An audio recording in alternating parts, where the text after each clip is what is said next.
Hello guys, bersama saya lagi dalam Alright Nopa Channel. Apa yang berlaku di Dewan Rakyat sebentar tadi, sahabat semua? Mantap pencerahan daripada YB Rafizi Ramli menjawab persoalan-persoalan yang dikemukakan oleh ahli-ahli parlimen. Namun apa yang berlaku adalah yang mana guru besar Nobita ini, ia tidak sabar-sabar untuk menunggu jawapan daripada YB Rafizi Ramli, dan akhirnya apabila ditanya atau apabila dijawab oleh YB Rafizi Ramli, guru besar Nobita ini duduk terdiam seperti membuat gunung. Jadi terbaik apa yang dikatakan oleh YB Rafizi Ramli, inilah dia. Cuba bersabar sedikit ya, belum sampai soalan itu, belum pula bangkit untuk mencela dan cuba mengganggu sesi YB Rafizi Ramli untuk menjawab segala soalan-soalan yang telah dikemukakan sebelum ini. Jadi sahabat semua, menarik untuk kita tonton apa yang berlaku sebenarnya di Dewan Rakyat sebentar tadi berkaitan dengan guru besar Nobita ini yang tunjuk hero, tunjuk bijak dan sebagainya. Jadi tanpa buang masa, mari kita tonton bersama apakah sebenarnya yang berlaku sebentar tadi ketika sesi menjawab daripada Menteri Ekonomi YB Rafizi Ramli, sahabat-sahabat semua. Sejak pentadbiran ini mengambil alih, kita kenal pasti beberapa hala tuju yang baru yang perlu diusahakan untuk kita menstrukturkan ekonomi. Maka perbelanjaan untuk projek-projek pembangunan yang strategik itu yang sepadan dengan usaha untuk menstrukturkan ekonomi seperti yang terkandung di dalam kajian separuh penggal itu dimasukkan di bawah butiran 93,500, dan perinciannya ialah contohnya 93,500 itu untuk inisiatif pendapatan rakyat bagi tahun 2024 peruntukan sebanyak 500 juta ringgit. Kemudian peruntukan untuk dasar gaji progresif projek rintis yang pertama bagi tahun 2024 ada juga di dalam sebahagian daripada 900 juta ringgit itu sebanyak 50 juta, dan bakinya 350 juta ringgit adalah untuk projek-projek kecil berimpak tinggi, termasuklah projek inisiatif kemudahan rakyat yang boleh dipohon terus oleh mana-mana rakyat sebanyak 350 juta. Jadi itu perbezaan di antara butiran 00108 dengan 93,500. Seterusnya, Temeloh juga... Yang Bapak Menteri, butiran yang berkaitan. Boleh saya tanya? Pertama sekali berkaitan dengan butiran yang disebut oleh Yang Bapak Menteri tadi, saya ada bertanya tentang jumlah data miskin tegar kerana ini memberi kesan kepada peruntukan yang disediakan. Akan dijawab di dalam butiran-butiran ini. Okey, yang itu satu. Yang kedua, tadi Yang Bapak Menteri sentuh tentang gaji progresif di bawah butiran tersebut. Katanya 50 juta. Jadi apakah gambaran inisiatif ataupun pendekatan yang kerajaan akan gunakan untuk 50 juta tersebut? Akan dijawab di dalam butiran selepas ini. Okey, yang ketiga Yang Berhormat Menteri berkaitan InsyaAllah akan dijawab di dalam butiran-butiran selepas ini. Jadi saya minta yang ketiga, Putrajaya mungkin sebab saya dah tengok perbahasan sekejap, Yang Berhormat Menteri berkaitan dengan Yayasan Peneraju tadi, kalau saya boleh minta perincian sedikit Yayasan Peneraju dengan Teraju, dua agensi ini. Terima kasih. Akan dijawab juga selepas ini yang berkaitan dengan Bumi Putra. Baik, kita teruskan untuk kita mula masuk dengan belanja pembangunan.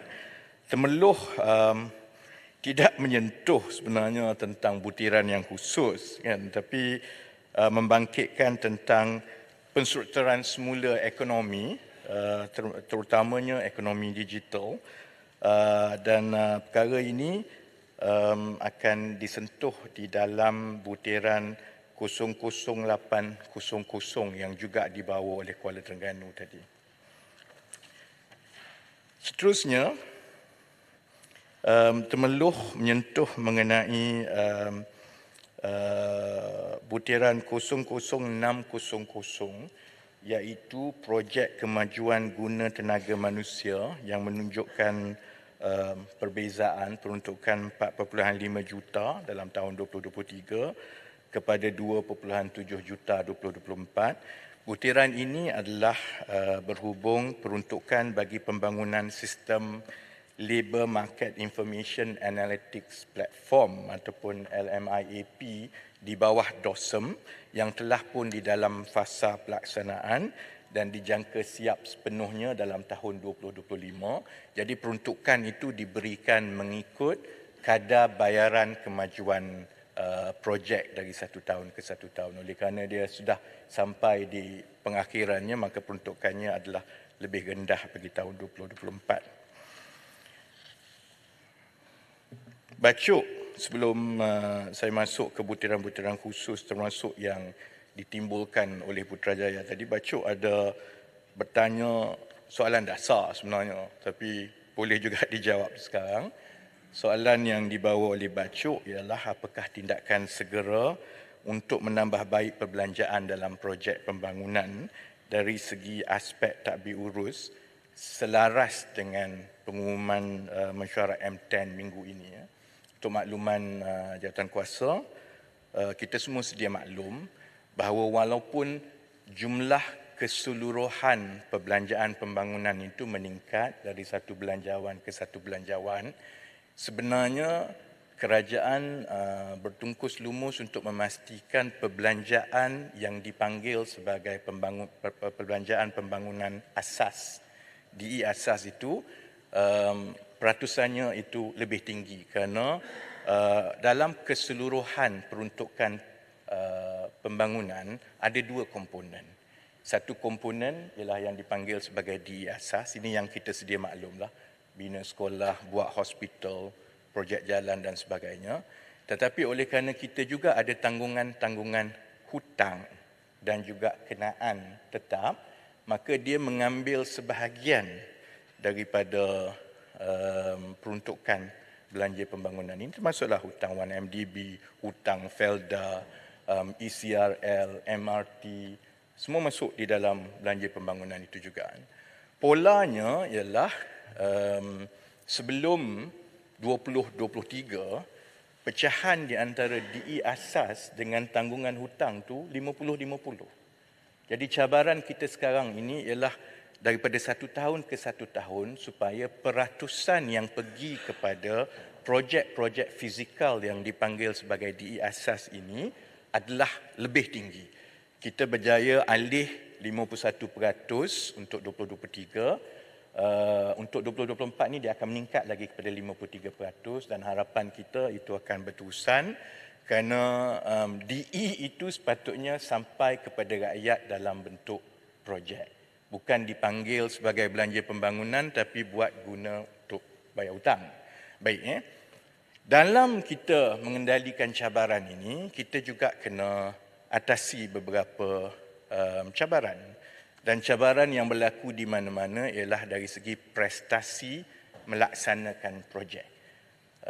Satu masalah yang biasa contohnya ialah tempoh masa yang diambil dari cadangan projek dikemukakan kepada Kementerian Ekonomi dan Kementerian Kewangan, kemudian diluluskan, kemudian kerja-kerja awal, kemudian dia makin confused ni, banyak-banyak bagi ni saya nak suruh kan.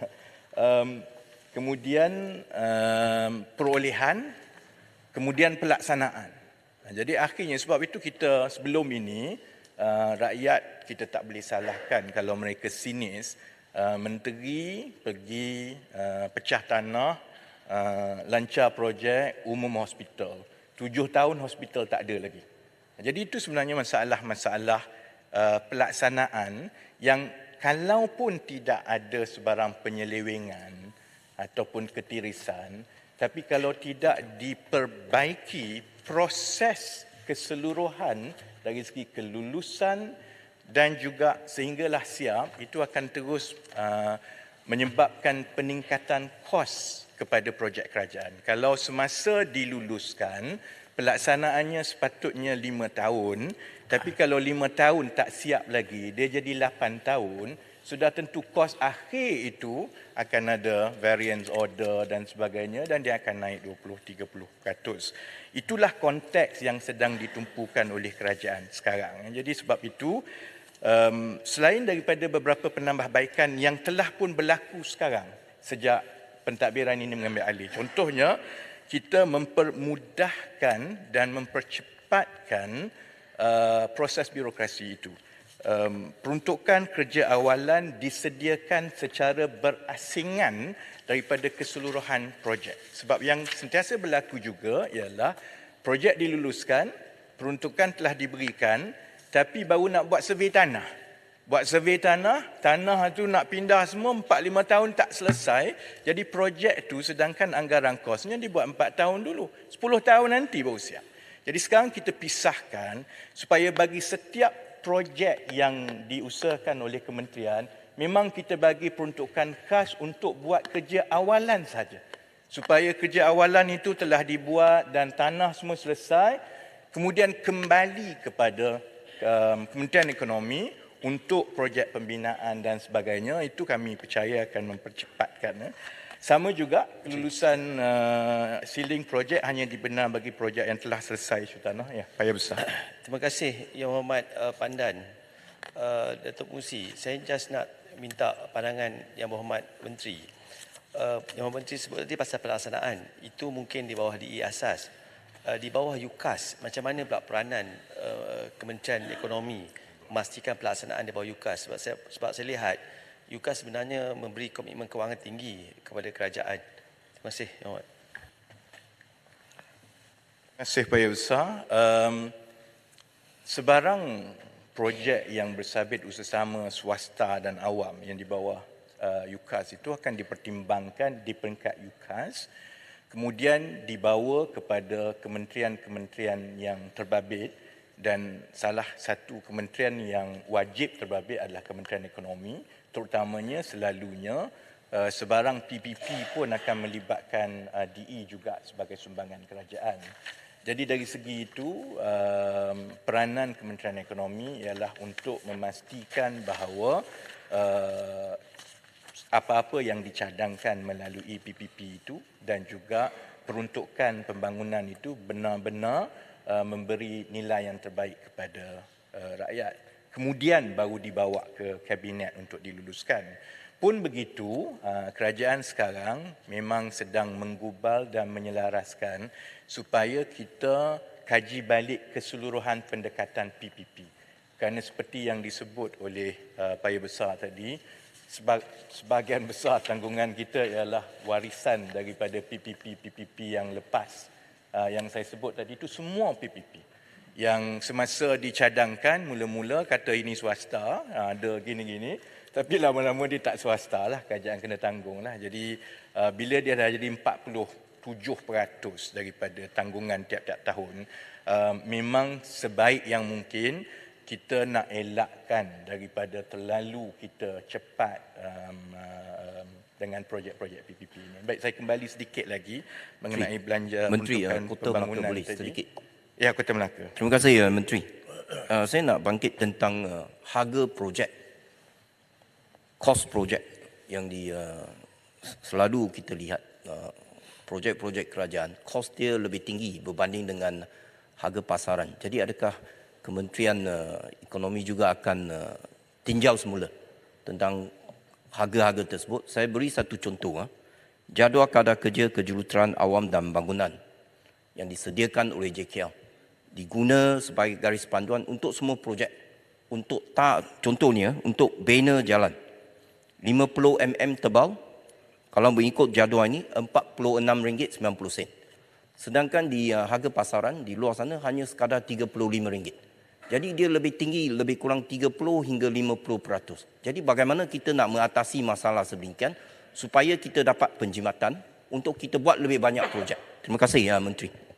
Saya Kota Melaka, saya ingat itu proses yang berterusan. Proses yang ada sekarang pun memang ada makmal nilai and value management yang walaupun peruntukan itu telah diluluskan, dia akan bagi projek yang bernilai 50 juta ke atas, dia akan melalui pusingan-pusingan penilaian terperinci yang selalunya boleh mengurangkan hingga 10 ke 15%. Pada pandangan saya, dia tidak semata-mata dari segi harga kerajaan ini semuanya itu tinggi. Kadang-kadang dia juga bergantung kepada bentuk kontrak dan tanggungjawab berterusan kontraktor kepada kerajaan. Kerana warranty periodnya kadang-kadang lebih lama, standby periodnya lebih lama, kos-kos awal dari segi bond dan sebagainya, itu semuanya akan menyumbang. Jadi ini adalah perkara-perkara yang diambil kira, dan untuk saya tutup yang itu sebelum, kalau tidak Putrajaya marah, dia kata dia tak jawab soalan dia. Selepas mesyuarat M10, keputusan-keputusan dasar kita, saya boleh rangkumkan dua yang cukup penting pada pandangan saya yang kita bawa, ialah sudah sampai masanya kerajaan meneliti semula beberapa pendekatan sedia ada. Pertama ialah pemusatan yang keterlaluan di jabatan-jabatan tertentu yang difikirkan memanjangkan birokrasi.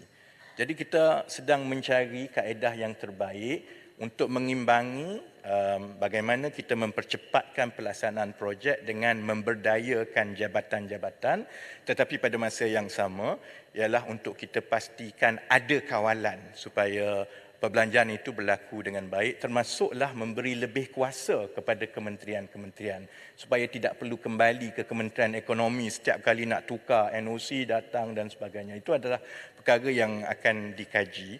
Yang kedua, terbalik untuk perbelanjaan ICT, kita pada dasarnya membuat keputusan untuk kita memusatkan keseluruhan projek ICT, kerana ini adalah satu langkah ke arah penggabungan dan integrasi projek ICT melalui GovTech. Kerana yang berlaku sekarang ni, setiap kementerian buat sistem dia.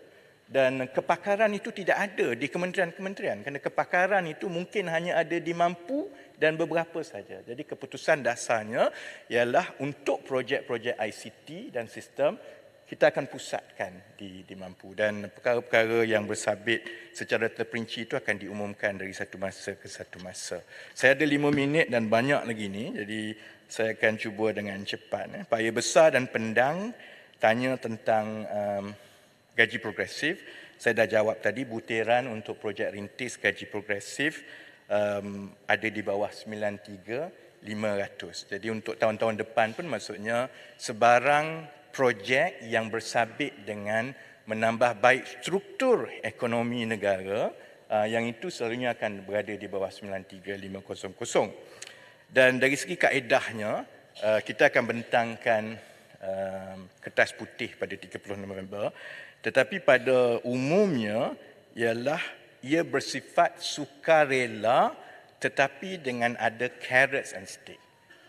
Dari segi manfaat kepada majikan, kalau mereka memasuki skim dan mula membayar gaji secara progresif mengikut kadar yang ditetapkan oleh kerajaan, mengikut sektor dan tahap-tahap kemahiran, mereka akan mendapat insentif tunai tertentu.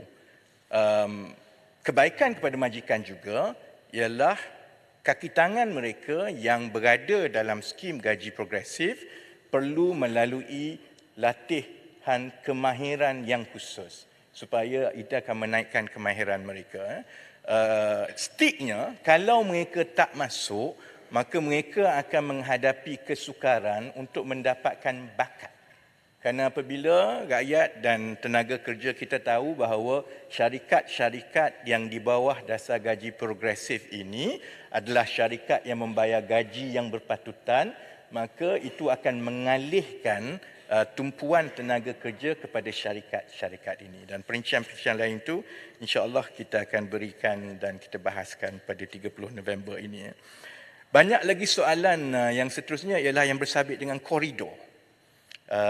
Tadi pun Stampin ada tanya, saya ingat Tebrau ada tanya, Putrajaya ada tanya, saya ingat Bacok pun tanya.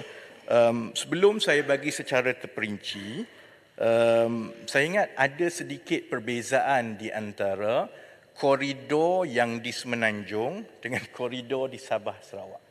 Koridor di Semenanjung adalah ditubuhkan hasil daripada akta di Parlimen.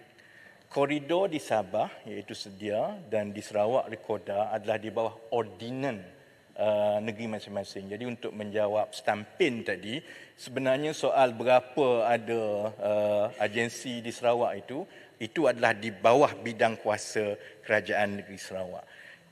Untuk menjawab kenapa ada peruntukan khusus pembangunan Iskandar Malaysia 00107 berbanding dengan pembangunan koridor yang lain 00113, ini soal pentadbiran. Saya ingat 15-20 tahun yang lalu, kerana menteri ataupun jabatan pada masa itu, dia buat butiran yang berlainan. Dia buat butiran untuk Iskandar, dia buat yang asing, tapi yang lain tu dia buat sekali. Dan oleh kerana projek itu memang dimasukkan dalam satu butiran, sebab itulah dia berasingan. Sebenarnya di bawah butiran 00107 ini ialah peruntukan-peruntukan infrastruktur di Iskandar dan peruntukan di kesemua koridor lain iaitu NCIA, ECR, SEDA dan Rikoda. Semua itu adalah di bawah peruntukan butiran 00113. Dan dari segi agihan perbelanjaannya sebenarnya butirannya tak banyak berbeza lah. Sama kalau ada keperluan, saya ingat untuk tahun-tahun akan datang kami boleh saja pecahkan mengikut koridor supaya perkara ini tidak berbangkit. Mohon mencelas. Ya. Saya faham, terima kasih Yang Berhormat Menteri atas jawapan. Saya juga faham untuk Sabah sedia adalah di bawah ordinan. Tetapi soalan saya adalah, adakah kementerian ada menilai pencapaian sedia atau koridor Sabah kerana bajet yang besar diperuntukkan untuk sedia di Sabah? Itu juga soalan. Kalau saya boleh dapat 5 minit lagi, Datuk Pengerusi. Soalan yang sama, Ara pun tanya yang samalah. Apakah perubahan, apakah prestasi dan sebagainya. Di peringkat koridor masing-masing, mereka mempunyai sasaran keberhasilan yang jelas.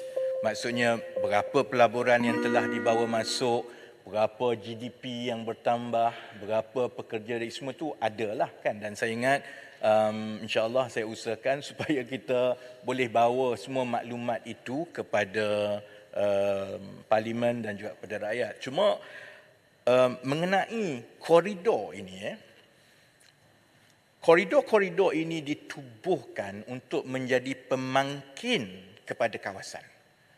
Jadi kalau kita tengok di utara contohnya, kalau di Kedah, 80% daripada GDP itu datang daripada kawasan selatan Kulim High Tech Park tu. Yang itulah sebenarnya sumbangan koridor. Kerana kerajaan persekutuan menyalurkan peruntukan-peruntukan dari segi infrastruktur, dari segi insentif pelaburan membawa masuk, dan ia diuruskan oleh koridor untuk kawasan-kawasan tertentu. Sama juga kalau ECER di timur, keseluruhan pembangunan MCKIP itu adalah projek di bawah koridor. Dan kalau di selatan, IRDA dan beberapa pelaburan-pelaburan besar. Jadi sementara koridor tidaklah, saya ingat, wajar untuk mengatakan bahawa ini semua berlaku sebab kerja mereka, tapi sebenarnya mereka adalah pemangkin dan mereka menyediakan infrastruktur yang kalau tidak ada, maka itu akan menyukarkan pelaburan. Tetapi keputusan yang terkini yang dibuat di peringkat kerajaan ialah untuk kita menyelaraskan fungsi koridor supaya koridor menumpukan kepada usaha-usaha post-investment. Sebelum ini kadang-kadang mungkin ada banyak berkecamuk apa fungsi koridor. Ada orang kata koridor pun boleh pergi buat promotion. Kadang-kadang koridor pun digunakan oleh kerajaan negeri PBT untuk dapatkan projek-projek pembangunan biasa. Buat jalan, baiki longkang. Jadi kita telah buat keputusan bahawa fungsi koridor adalah 100% untuk menterjemahkan pelaburan-pelaburan yang telah diluluskan dan dibawa masuk oleh MAIDA. Maka MAIDA tumpu kepada promosi pelaburan setelah diluluskan pelaburan oleh MAIDA untuk merealisasikannya itu itu adalah tanggungjawab koridor yang akan mengkoordinasikan keseluruhan penterjemahan itu di peringkat bawah. Dan saya ingat di masa akan datang itu akan dapat membantu dengan lebih baik bagaimana kita boleh memastikan prestasi koridor ini betul-betul kita boleh dapat dengan lebih objektif. Berapa banyak yang kamu terjemahkan, berapa pendapatan baru, berapa pekerja dan sebagainya. Dengan secara cepat, Datuk Pengerusi, perincian mengikut koridor sebab butiran itu, saya sebut peruntukan dulu. Untuk NCIA, 336 juta bagi tahun 2024 dengan 21 projek. ECER, 324 juta, 16 projek. IRDA, 242 juta, 5 projek. Recorda, 177 juta, 5 projek dan sedia 119 juta untuk 8 projek. Ya, dengan cepat segamat dan selepas ini Datuk Pengerusi akan halau saya. Terima kasih Timbalan Pengerusi dan terima kasih kepada Menteri.